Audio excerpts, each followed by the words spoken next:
Nous sommes très heureux de vous retrouver sur Medi 1. Soyez les bienvenus dans l'invité de la rédaction. Les jeunes font partie des premières victimes de la radicalisation des conflits. Leur participation à la prévention et au règlement des différends est donc essentielle à l'instauration d'une paix durable. Comment les jeunes doivent-ils s'investir pour une paix durable? C'est le sujet de cet entretien. On en parle avec Sandre Martinien-Yapi. Il est avec nous. Bienvenue sur notre plateau.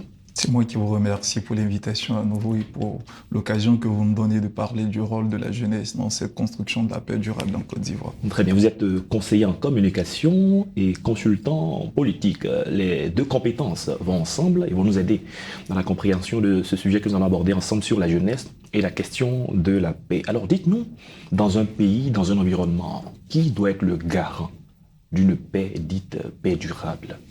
Les garants sont nombreux. En première ligne, on a les dirigeants, on a les hommes politiques, mais à côté de cela, on a également d'autres couches de la population, notamment les communautés religieuses. Mais les plus importants, selon moi, les jeunes, d'autant plus qu'en Côte d'Ivoire, ils sont plus de deux tiers de la population. On entend parler de paix, certains disent la paix, c'est l'absence de guerre. Quelle est votre compréhension de la paix? Parce qu'il y a des moments où si on parle de situation de ni paix ni guerre. L'atmosphère dans laquelle nous sommes en Côte d'Ivoire, comment la qualifiez-vous? Je dirais qu'en Côte d'Ivoire, nous sommes dans une situation de paix, mais de paix passagère. Donc une paix relative. Une paix relative. D'autant plus que à chaque fois qu'il y a des élections en Côte d'Ivoire, la paix est mise à mal. Okay. Donc il est important aujourd'hui qu'on puisse en parler. Parler de paix, ce n'est pas parler de trop. Ok, d'accord. Parlons des jeunes. Pourquoi les jeunes sont-ils toujours au centre des conflits? Parfois, on a besoin des jeunes qui sont instrumentalisés pour servir à de sales besognes bien des fois. Pourquoi? C'est simple. Les jeunes, peut-être au nom donc de leur désir de changement perpétuel, sont donc ceux-là qui sont des proies faciles bien souvent. Par exemple, lesquels ils sont utilisés souvent à mauvais escient.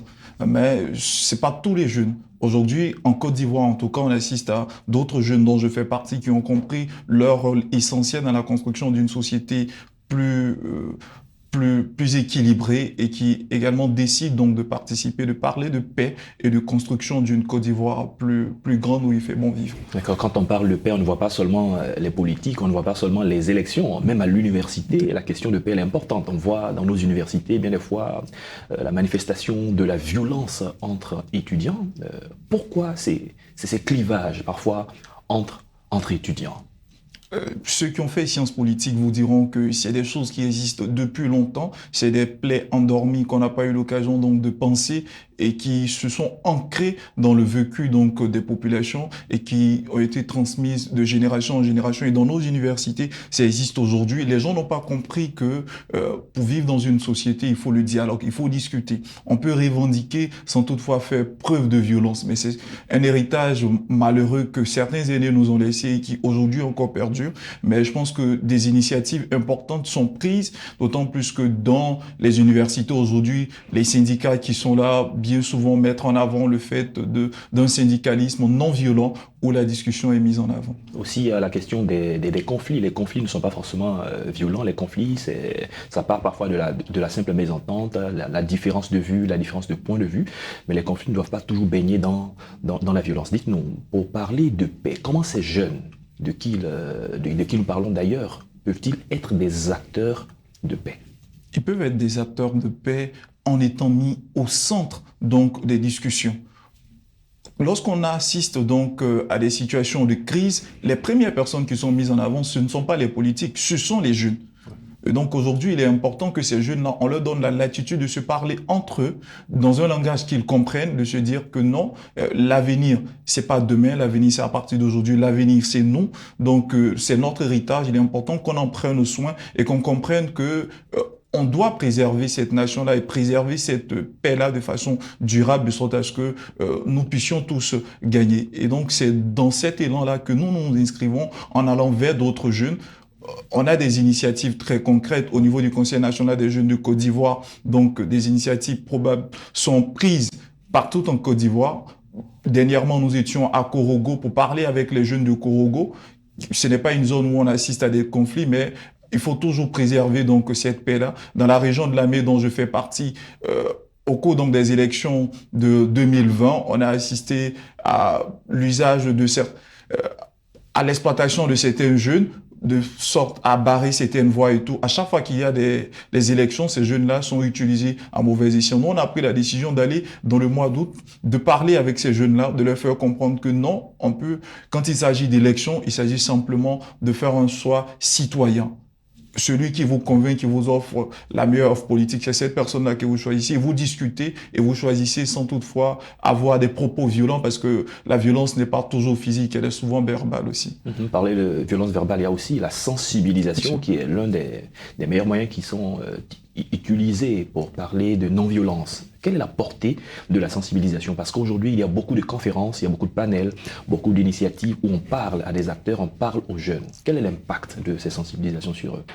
L'impact de ces sensibilisations, c'est que ce dont nous on bénéficie aujourd'hui, le fait que des aînés en ont déjà parlé, ça permet une certaine ouverture d'esprit. Aujourd'hui, quand vous allez vers des personnes pour leur parler de paix, de leur parler d'engagement, de jeunesse, ils le comprennent, ils l'acceptent, ils sont ouverts à vous écouter parce que tout le monde voudrait quitter ces situations désastreuses qu'on a déjà connues sous nos cieux. D'accord, revenons sur quelques initiatives concrètes. Vous avez parlé de 2020, des initiatives à l'intérieur du pays. Bientôt, il y aura des élections en Côte d'Ivoire. Et comme on l'a dit, parfois les jeunes sont au cœur des violences. Quand des partis politiques, quand des hommes politiques ne sont pas d'accord par rapport à des résultats truqués ou non truqués, ce sont les jeunes qui vont casser les chaises, c'est les jeunes qui vont soulever les bâches, qui font tous ces différents éléments.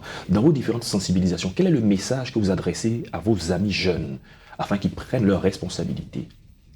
Le message, il est très simple. Pour ce qui est de la Côte d'Ivoire, c'est notre héritage, c'est notre pays. La manière dont on va traiter la nation aujourd'hui, c'est cet héritage-là qu'on va récolter, c'est cet héritage-là qu'on va donner à nos enfants. On a un idéal commun, c'est la construction de notre nation. Et c'est aux jeunes donc de prendre des initiatives, de se parler dans le langage qui est le leur et donc de préserver cette paix-là qui, je le reconnais, existe quelque peu, elle est relative, mais elle existe quelque peu aujourd'hui, de la consolider et d'aller de l'avant, de parler dans les différentes communautés. C'est pas de se mettre peut-être sur les plateaux télé ou bien dans des agoras grand public, mais c'est d'aller parler aux voisins, de parler aux voisines dans des initiatives donc communautaires, de sorte à ce que tout le monde puisse se sentir donc à l'aise, quelle que soit sa zone. Comment gérer les situations où il y a des cas de mécontentement? Un groupe de jeunes sont mécontents de la gestion d'un maire, sont mécontents de la gestion d'un politique par rapport à son bilan. Mais comment gérer une telle situation? Parce que bien des fois, on voit les gens dans les rues qui manifestent parce que bien des fois, ils n'ont pas reçu gain de cause. Vous, comment est-ce que vous gérez ce genre de situation? Je suis d'accord qu'il faut manifester. Quand on n'est pas d'accord pour une décision politique dans la communauté à laquelle on habite, à laquelle on appartient, pardon, il est raisonnable de manifester, mais manifester de façon raisonnable en disant qu'on n'est pas d'accord, on souhaite telle ou telle chose, et au cas échéant, on va à des élections. Voici la preuve, dans un mois, bientôt, on va assister à des élections. On n'est pas d'accord avec la gestion de maire, on le change tout simplement en allant voter de façon citoyenne, sans souci, on choisit un nouveau et la Côte d'Ivoire peut évoluer comme ça. Et c'est donc un appel aussi aux jeunes. On est dans une société où, en tout cas, de 18 à 35 ans, on est considéré comme jeune. Donc, dans cette tranche d'âge-là, on peut se présenter à des élections. Il faut soi-même participer désormais. Voici l'appel que nous lançons aujourd'hui aux jeunes en se présentant sur des listes locales, de sorte à pouvoir influer aussi sur le développement et la gestion politique. La dernière question, parfois on estime que ce sont les désœuvrés. Beaucoup de personnes disent que ce sont les jeunes désœuvrés, déscolarisés, des personnes qui n'ont rien à faire, qui se retrouvent parfois dans les rues en train de manifester. Comment l'insertion professionnelle des jeunes peut aussi promouvoir une paix durable et une stabilité pour un pays tel que la Côte d'Ivoire? Je pense que les aînés disaient que une personne qui a faim n'est pas une personne libre, c'est une personne qu'on peut manipuler à bon escient. L'ambition de la Côte d'Ivoire, c'est d'arriver à un pays émergent, un pays où tout le monde se sent à l'aise, mais il faudrait davantage prendre des initiatives qui permettent donc à ces jeunes-là d'avoir un gagne-pain, d'être insérés. Je refuse qu'aujourd'hui on parle de jeunes désœuvrés. Tout le monde n'a pas le même niveau d'intelligence, mais il faut pouvoir créer les conditions de sorte à ce que à partir des acquis des uns et des autres, ils puissent avoir des portes de sortie pour que demain, quand on est mécanicien, quand on est couturier, peu importe le niveau et le talent qu'on a, on puisse en sortir aussi dans cette Côte d'Ivoire-là. Et qu'on soit utile à notre pays. Oui, c'est ça. Merci Sandre Martinier-Yapi, on a eu du plaisir à échanger avec vous. Vous êtes conseiller en communication, consultant politique. Avec vous, nous avons parlé de la jeunesse et de la paix. Merci d'être passé sur notre plateau. C'est moi qui vous remercie encore une fois pour l'invitation. J'espère revenir très bientôt. Ça sera avec grand plaisir. C'est la fin de cette émission. Merci à tous de l'avoir suivi. Bonne suite de nos programmes sur Medi 1.